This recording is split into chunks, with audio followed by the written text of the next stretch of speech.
Oh,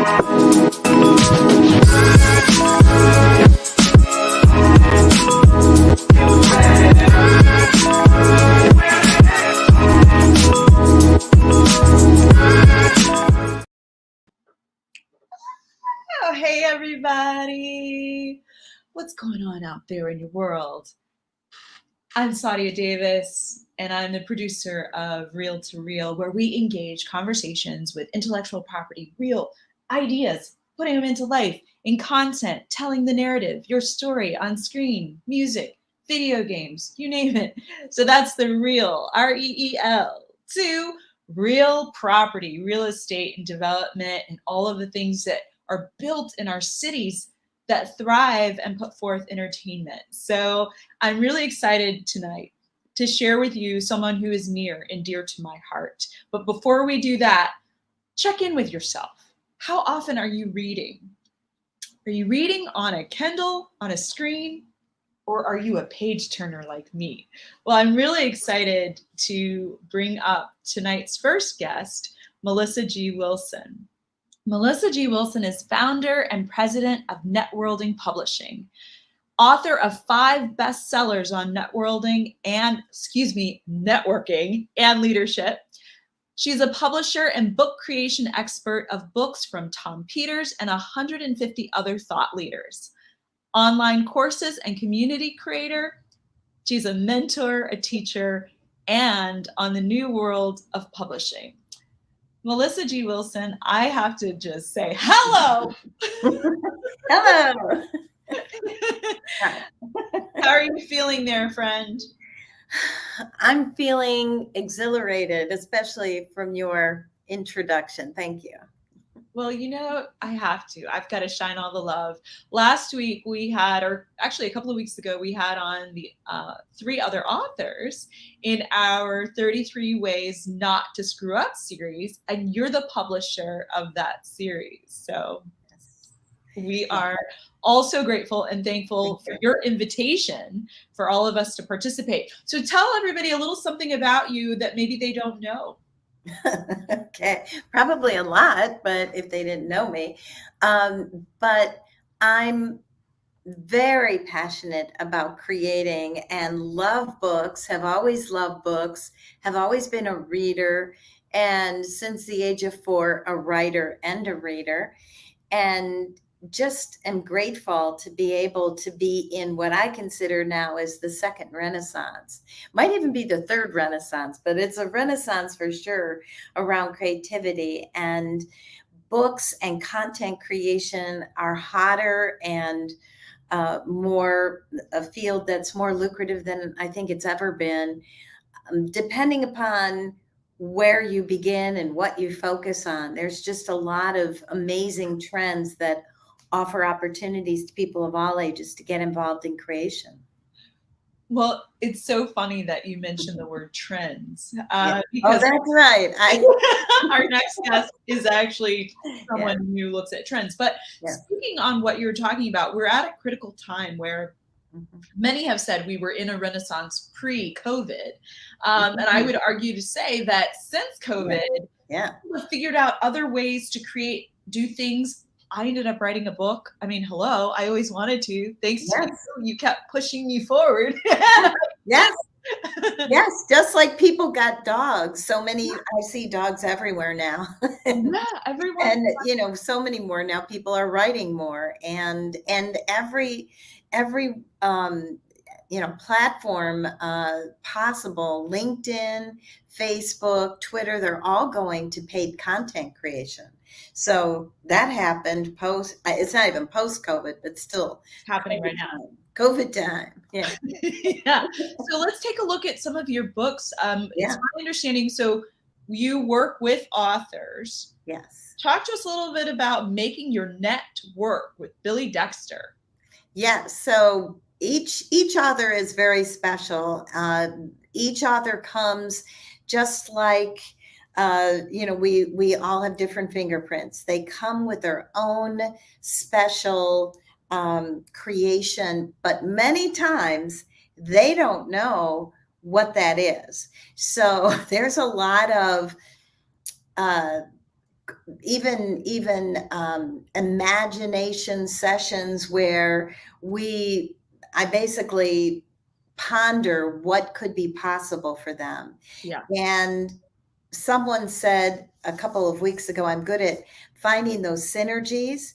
So it ends up being almost a co-creation. With Billy, he did use the phrase making your net work, but the subtitles that are really the promise of a book. Uh-huh. And if you're a wise creator, you're going to put in relevant keywords, but not stuff them. So that book is The Art and Science of Career and Business Networking. And turned out that it was so much fun to do that book. And he actually pulled me in as his co-author since I had the background in networking. And then we blended our methodology. So I don't know any other networking expert in the world. And I was around when there were only about 10 of us in the world, way back in the early 90s. But we blended the methodologies, which makes it very unique. And then the fun part of it is when we give presentations, and Billy's very involved in the corporate world. I would carry the science side, he carried the art side, and the presentations were so much fun. And I had been speaking for over a decade before I worked on the book with Billy. And I was surprised that it was a whole new experience in presenting, because the juxtaposition of art and science is very powerful and different, relevant, and fun. So that was a big aha moment for me, and I think for him too. And he's just taken off since the book came out.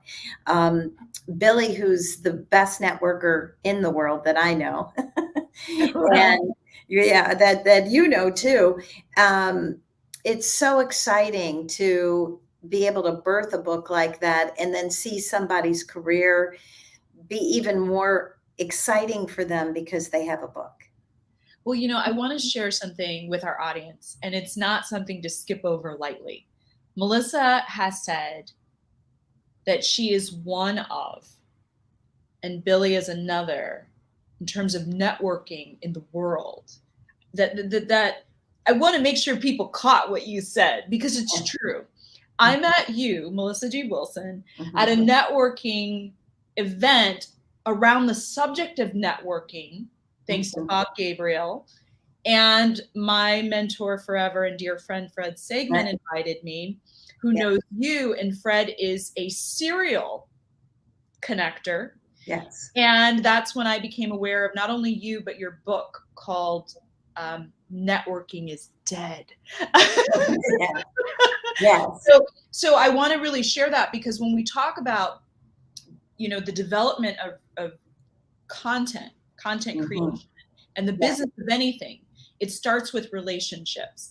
And you are one of the top world-renowned relationship thought leaders. I don't even know what to call it. Like connector extraordinaire, so much that you've written about it. In fact, let's show Agile Artist, because that's another book that you Yes, and Colin, we're very blessed to have Colin in Chicago. Colin is in the iconic movie with Kate Hudson, Something Borrowed. And you don't know how many women just immediately, I'll mention his name, and they're like, oh, I know who he is. So many lovers of that movie. Colin has over 150,000 Instagram followers.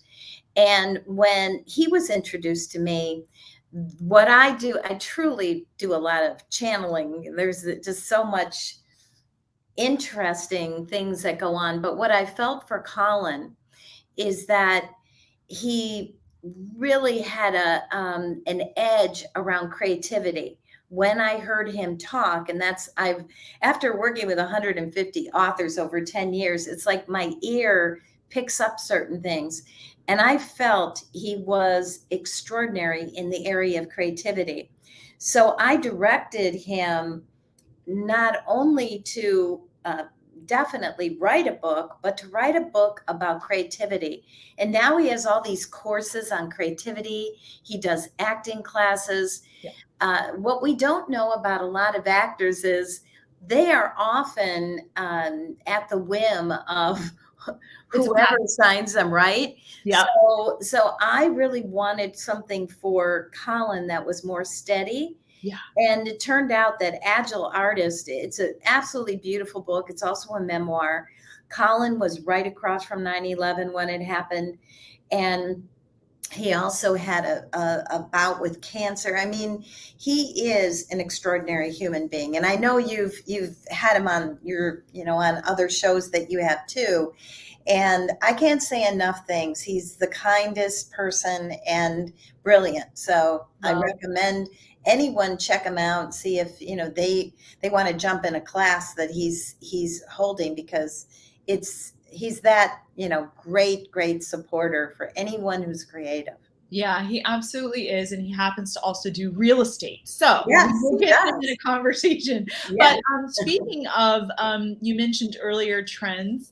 Yeah. I am so thrilled to be able to introduce our next guest. But before that, for those of you who are interested in the book that Melissa has helped me Yeah. publish, it's a part of a 4-book series called 33 Ways Not to Screw Up Creative Entrepreneurship.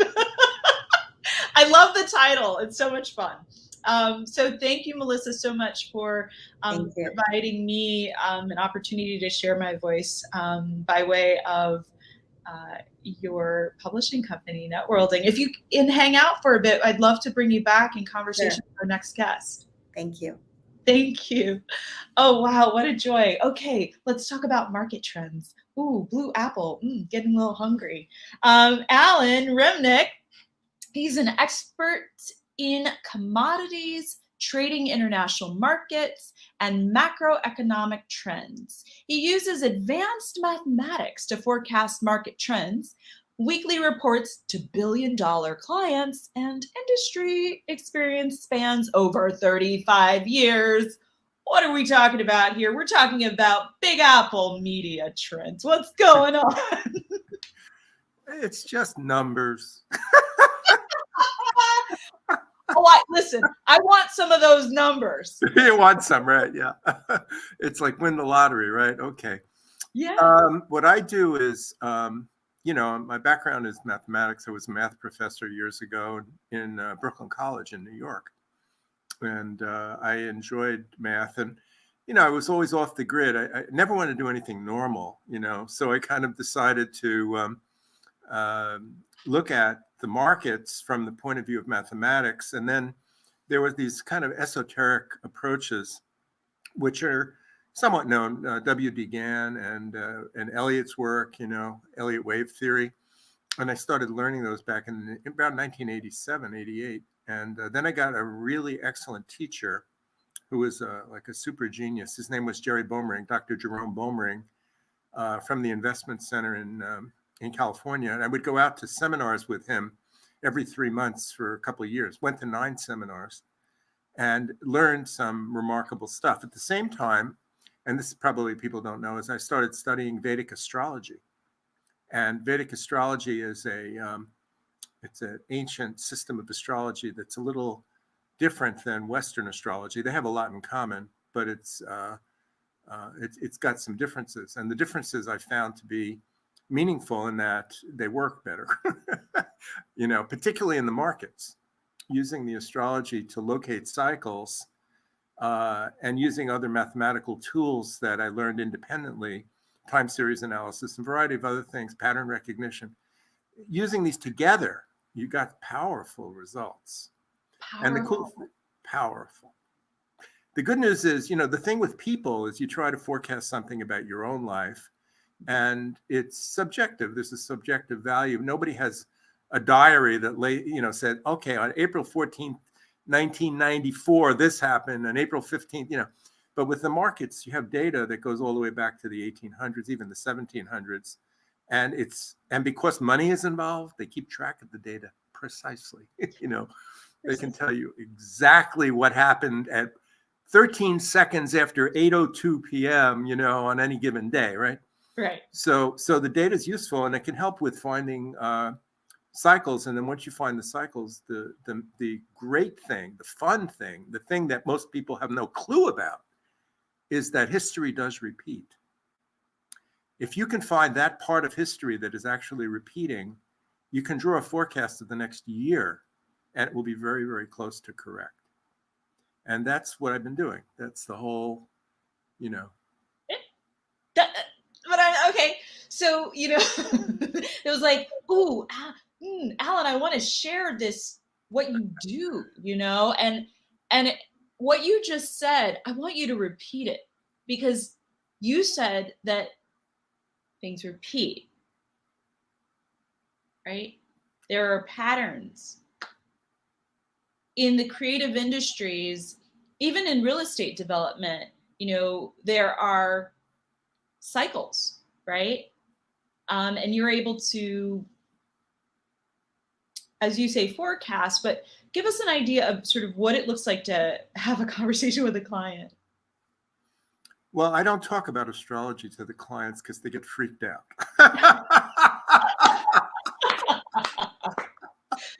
Right. So you're giving up some of your secret sauce right now, huh? It's the magic behind it. This is the fun part, you know? Yeah. Well, you know, I am a mathematician, so I don't need to lean on the astrology as a primary. You know, there are so many tools that we've learned over the years and that I've applied, have algorithms all up, you know, up the kazoo to forecast. But truthfully, just looking at the astrology and realizing that the planetary positions, the flow of time, the energies that are generated by these combinations of planets, they create feelings in people.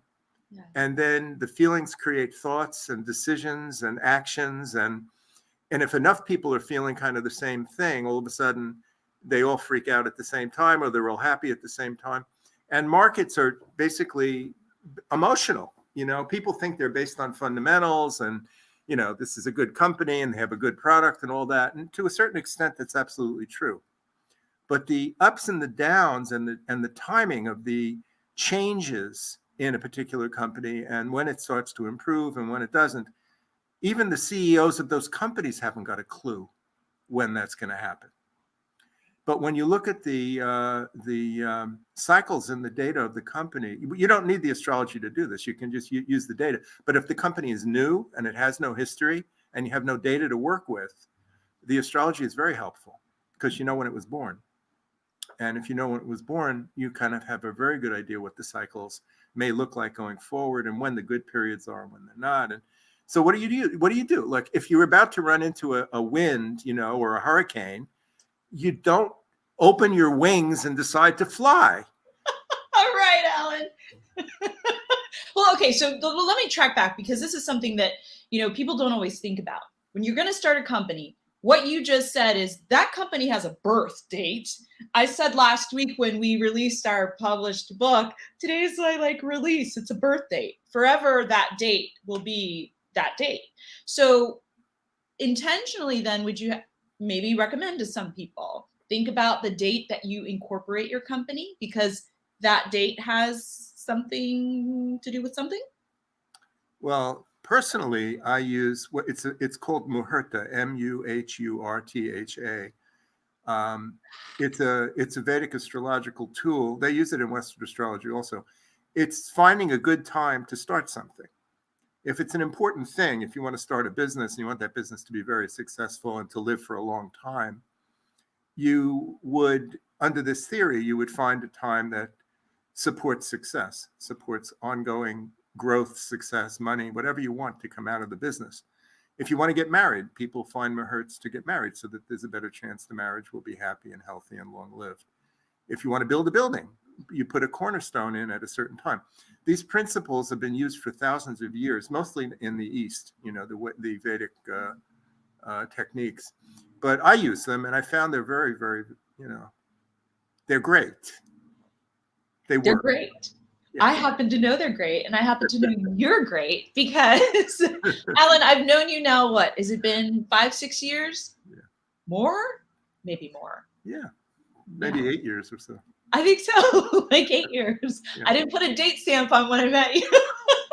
I didn't put a date stamp on when I was born.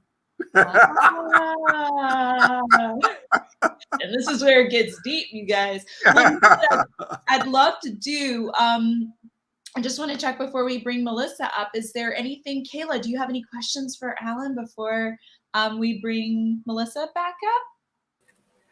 Hello. Actually, I was just wondering, some of these things are terms are new to me, but I was wondering about your clients. Like, how would you describe your client base, and who are some of the typical people that come to you for your services? Well, my primary business that I make real money in is it's working with commercial customers. Most of them are multi-billion-dollar companies. They're not humans, they're companies. I send reports to them every week, and I haven't seen any of them in 6 years. But they keep paying me for the reports because they've been accurate. And really all they care about is, can I forecast the price of corn correctly and the price of the stock market and all that? If I'm correct, I'm good. If I'm not correct, they'll get rid of me. So it's not a real personal kind of thing. I started with personal, with a retail product, doing some seminars at the Chicago Board of Options Exchange. I had 800 or 900 people on these webinars and stuff, but nobody wanted to spend any money. So it wasn't a particularly useful financial thing for me.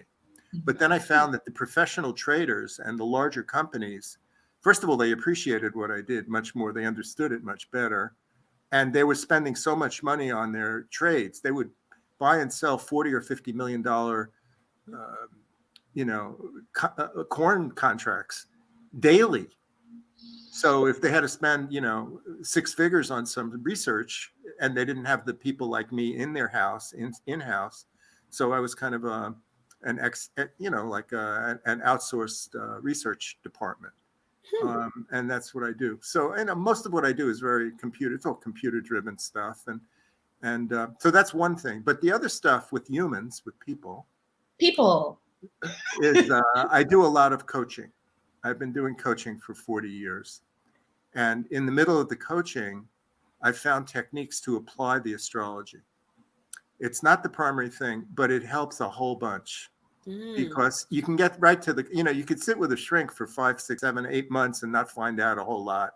And it takes a long time to get to the bottom of things. The astrology, you look at somebody's correct chart, in about 20 seconds. Well, speaking of that, you mentioned, coaching. And so I would love to bring Melissa G. Wilson back into the conversation. Thank you so much, Kayla, because see, she's always got one in there. I'm like, what does Kayla think about this? Kayla keeps everything moving, operating. She is our technical producer, and she's dynamic. So I'm glad she was able to join us for just a moment. Let's bring Melissa back into the conversation. Hi, Melissa. Hi. I found what you were saying, Alan, just amazing, and I can't imagine there wouldn't be people who will come to you now, like, tell me what's going on with me. Well, it's part of it. It took a long time to learn this stuff, Sure. And I did it by practicing on people. I had the first 1,000 people that I did this for. I didn't make any money at it. I would go to their house and I would do their chart, and I do their 4 kids' charts, and they'd feed me lunch. Oh, wow. But what happened was I got a tremendous amount of knowledge out of the experience of not only you make predictions, but they actually tell you if they're right. Well, right. In terms of the business development, you were testing your model. Yes. Right. And that testing becomes very valuable because you realize that, one, there is a market demand because people were willing to sit with you and get that information. And so I would say that time where they weren't, paying was an investment that you were making of your time with them. Right. And you've gotten to a place now where clearly the markets, the trends, have proven that you know what you're doing. You've got the science behind you as a mathematician. And I thought it would be really cool for you and Melissa just to briefly connect because of the type of people that you are and what you do for a living. Yeah, I think, Alan, one day you'll write a book, because I hear you in this unique space you're in, and when you don't really care that your clients on one side will be like, what? He's doing what on this side? Right. I want to actually develop a whole series by anonymous. The authors will be anonymous. Aha. That's interesting. Yeah, because it's like Murder on the Orient Express. It's like when you're all in it together, no one person is really pegged. So this way we can get a lot of lift, because what you're doing is very interesting. And I'm just finishing a book up with a medium who's one of the top, what's called an evidential medium in the world. And so I think I'm seeing my pattern is half science, half, out there, whatever you want to call it. I believe there are a lot of interesting things out there that a lot of people wouldn't necessarily resonate with, but when you blend it with the science side, it becomes very interesting. Right. You see, the whole thing is to take the kind of abstract concepts. Many of them come from ancient information, even. Right. But they haven't been put into a modern framework, and they haven't been empirically verified. Right. And that is, to me, a blend. So I always reference Einstein, who wrote so much about art and science, and then religion too. He said science will prove religion, and religion will prove science.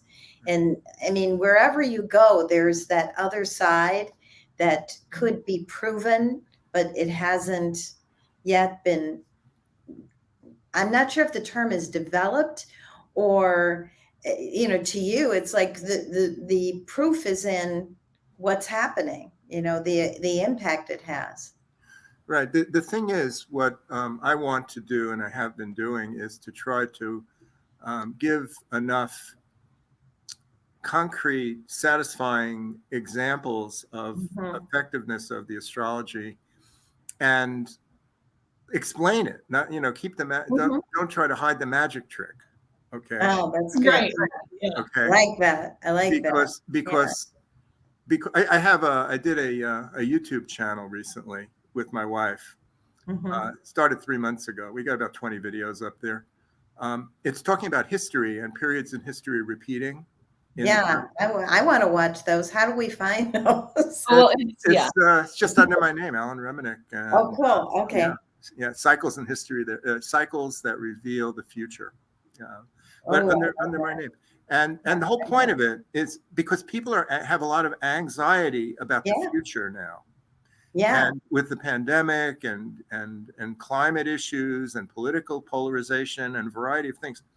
And in looking at parallel astrological patterns in history over the last 5,000 years, there are 13 patterns that are rare that have repeated. And we went through all 13 of them and found the common elements that have occurred during those times. And that's coming up in about 20 years from now. And when the events take place, they last for hundreds of years. Wow. So the future, so the worrying about the future, that's even part of the angst that precedes this particular astrology. It's supposed to be this way. I thought so. So is it just out of a little sneak peek, is it as a cause for worry or cause for maybe excitement, anticipation, something? If you look ahead 20 years, you'll see some bumps and some turbulence leading in a better and better direction with more beneficial types of, for example, women's rights should be much more supported. Black rights should be much more supported. Financially, there should be a greater evening out in the imbalances that are presently happening. Internationally, there should be greater harmony and such. But it takes a lot of jingling and jangling. It may take one or two economic messes first. No, but we're doing that work now, right? So many of us are doing that work to even it out. So 20 years from now, we can have this conversation and say, as Melissa and Here it is, yeah. we're But then doing our best to change the world. it Right. goes into a golden age that will be greater than anything we've ever seen in history. I knew it. I knew that was coming. Yeah, we knew it was coming. Well, I did. I knew it was coming. I'm absolutely feeling that. I can't wait to go see those videos. Well, Melissa, we can let you go see those videos because this has been a tremendous opportunity to bring you as an incredible friend, Thank you. spirit guide, mentor, publisher, hello, in my life, and Alan Reminick, someone who has been very instrumental in guiding. Hey, listen, I call Alan. I mean, and I Oh, just, yes. I'm you know- writing his information down now. Kayla Jones might want to pop that back up because Yeah. Where is Well, I was very impressed by what you said, Melissa, and the power of your speech. You're an extremely good speaker, and it's. Yeah. I'm speechless now. Oh my gosh, Alan has rendered Melissa speechless. On that note, it has been a pleasure to have you both in conversation at the same time on this beautiful first day of fall. Oh, I didn't even know that. Yay. Day of fall. The birth of the first day of fall for this year.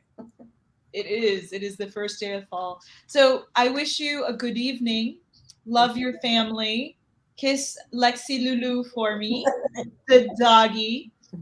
My little doggy Papicito is over there knocked out. He hasn't barked at all. This has been great. Alan, thank you so much. Please give Lori a big hug for me. I will. And it was a joy to have you in conversation. Oh, absolutely. Very wonderful. I appreciate it. Thank you. Oh, wow. So much fun bringing people together on Reel to Reel. Kayla, what's happening? Oh, Hi. Oh, that was a very interesting conversation.